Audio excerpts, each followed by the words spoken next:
Hallelujah, praise the Lord. आप सबको जय मसीह की। परमेश्वर की जीवित उपस्थिति में मैं आप सबका स्वागत करती हूँ। मैं विश्वास करती हूँ कि परमेश्वर आपके जीवनों में अद्भुत काम कर रहे हैं।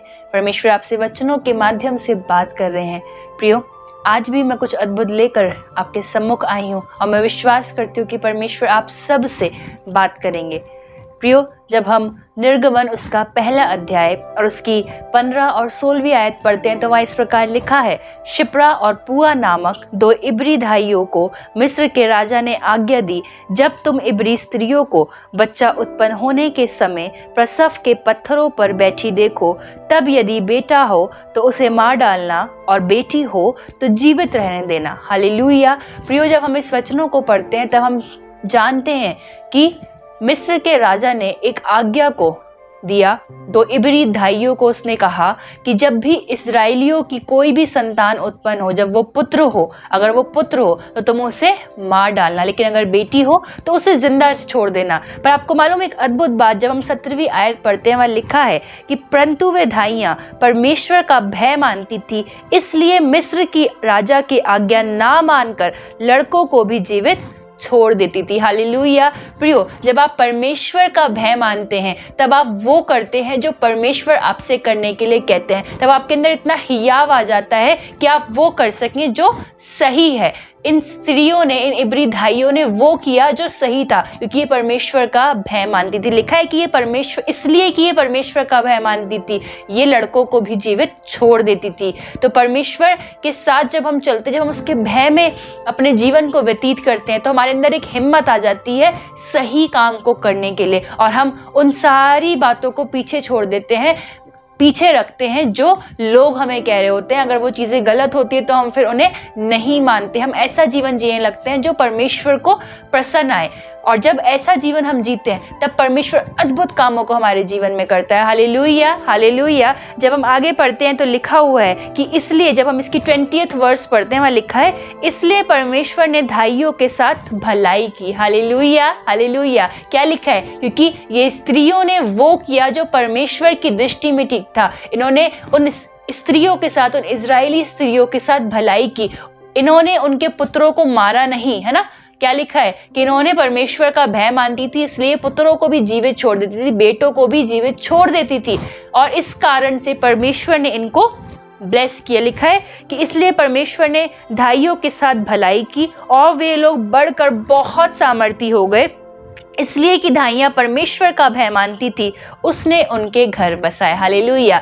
हो नहीं सकता जब आप परमेश्वर के भय में चले तब परमेश्वर आपको ब्लेस करे, चाहे फिर किसी की भी आज्ञा कितनी भी महत्वपूर्ण क्यों ना हो, आपको परमेश्वर की आज्ञा माननी है। हालेलुया। आपको क्या करना, चाहे कितना भी बड़ा व्यक्ति, राजा एक बहुत बड़ा व्यक्ति था, वो बहुत अच्छी पोजीशन को मेंटेन करता था, बहुत अच्छी पोजीशन पर वो था, पर इन स्त्रियों ने उसकी आज्ञा को मानना जरूरी नहीं समझा, क्योंकि ये जानती थी कि जो राजा बोल रहा है वो गलत है। कई बार आपसे और मुझसे ये गलतियां होती, कई बार हम ऐसी चीज़ों को कर बैठते हैं कि जो व्यक्ति हमसे कुछ कह रहा होता है, अगर वो एक ऊंची पोजीशन पे होता है, वो अथॉरिटी को रखता है, तो हम उसकी बात को मान लेते हैं, चाहे फिर वो गलत भी क्यों ना कह रहा हो। पर हमें ऐसा नहीं करना। वचन हमें कुछ और सिखा रहा है। इन 2 स्त्रियों के द्वारा वचन हमें ये सिखा रहा है कि हमें वो करना है जो परमेश्वर हमसे कहे, और जब हम वो करेंगे जो परमेश्वर हमसे कहते हैं तब परमेश्वर हमारे जीवन में भलाई को करेगा। जब हम दूसरों के साथ भलाई करेंगे, हालेलुया, जब हम दूसरों के साथ भलाई करेंगे तब परमेश्वर भी उसी के बदले, उस भलाई के बदले हमारे जीवन में भी भलाई करेगा।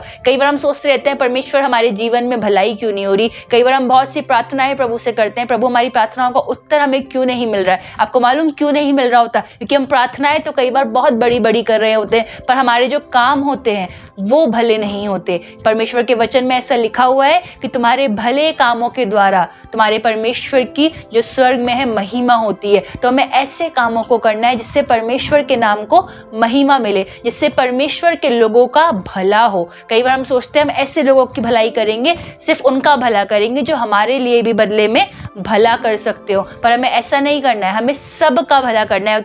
क्यों मैं आपसे इस बात को कह रही हूँ कि परमेश्वर के वचन में लिखा है, जब हम गलातियों उसका 6 अध्याय और 10वीं आयत पढ़ते हैं, वहाँ लिखा है, इसलिए जहां तक अवसर मिले हम सबके साथ भलाई करें, विशेष करके विश्वासी भाइयों के साथ। हालेलुया। क्या लिखा है कि हमें जब जब अवसर मिले, जहां तक हमसे हो पाए, है ना। एक और जगह पर लिखा है कि जिनका भला करना चाहिए, यदि तुझ में शक्ति रहे तो उनका भला करने से ना रुकना। अगर हमारे पास शक्ति है, हमारे पास चीजें हैं, हमारे पास अथॉरिटी है, हमारे पास अवेलेबल है रिसोर्सेस, तो हमें सबका भला करना है। हमें रोकना नहीं है अपने आप को कि हम भला नहीं करेंगे, या हमें ये नहीं सोचना है कि अरे हम क्यों भला करें, है ना। कई बार हम सोचते हैं अरे हमें क्या मिलेगा वापस में, है ना, पर हमें ऐसा नहीं सोचना। इन इब्री स्त्रियों ने, क्योंकि ये परमेश्वर का भय मानती थी, है ना, इन्होंने ये नहीं सोचा था कि परमेश्वर इसके बदले में उन्हें ब्लेस करेगा, पर ये परमेश्वर के भय में जीवन जी रही थी। इन्होंने उन स्त्रियों के साथ भलाई करी, और आज मुझे और आपको भी यही सीखने की जरूरत है। हमें लोगों के साथ भलाई करने की जरूरत है, हमें लोगों के लिए प्रार्थना करने की जरूरत है।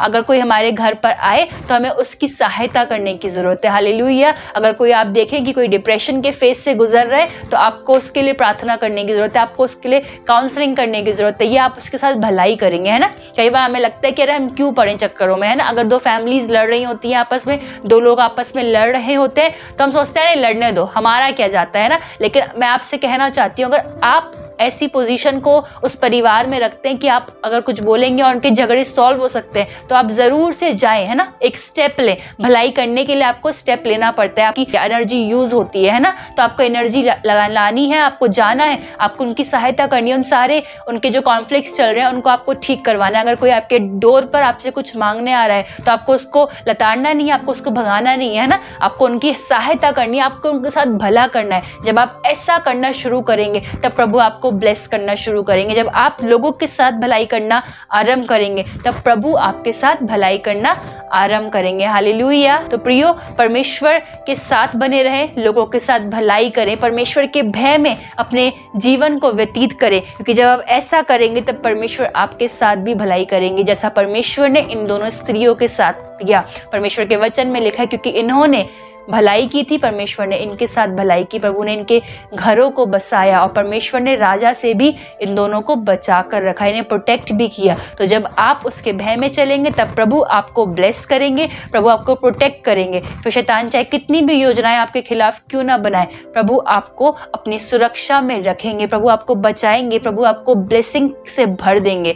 होने पाए कि आज का ये वचन आप सबको ब्लेस करे, और होने पाए कि आप सब भी आज से लोगों के लिए भलाई करना आरंभ करें, आलसी ना बने, है ना। कई बार हम आलस दिखाते हैं, अरे हम क्यों हेल्प करें, हमारे से हम क्यों किसी के लिए जाएं हेल्प करने, है ना, हम नहीं करेंगे। अगर आज दोपहर के समय में, हम अभी गर्मी का सीजन है, अगर दोपहर में कोई आपके गेट पर आ जाए, आपसे कुछ मांगे, तो आप सोचेंगे अरे कौन खोले गेट, इतनी गर्मी है, पता नहीं कौन आ गया है ना मांगने के लिए। पर नहीं, आपको ऐसा नहीं करना है। परमेश्वर क्या कह रहे हैं, आपको भलाई करनी, क्योंकि आपको नहीं मालूम कि आपका आज बोया हुआ बीज जो आपने भलाई करके बोया, कब प्रभु से फलवंत करे। कई बार हम सोचते हैं कि अरे बाद में कर लेंगे, ऐसा नहीं करना है, आपको अभी करना है ना। जब आपके पास अभी अवसर है, आपके पास अभी शक्ति है, आपके पास अभी सोर्सेस अवेलेबल है, तो आपको अभी करना है, क्योंकि आप नहीं जानते कि कौन सा सीड जो आपने बोया है, कब प्रभु उसके बदले में आपको ब्लेसिंग्स को दे देंगे। हालेलुया। तो परमेश्वर आप सबको बहुत आयत से ब्लेस करे, अपनी महिमा के लिए और इस्तेमाल करे, और हम सब मिलकर प्रभु में और ज्यादा अंश अंश के बदलते चले जाएं। God bless you all. आइए हम सब मिलकर एक प्रार्थना में चलेंगे।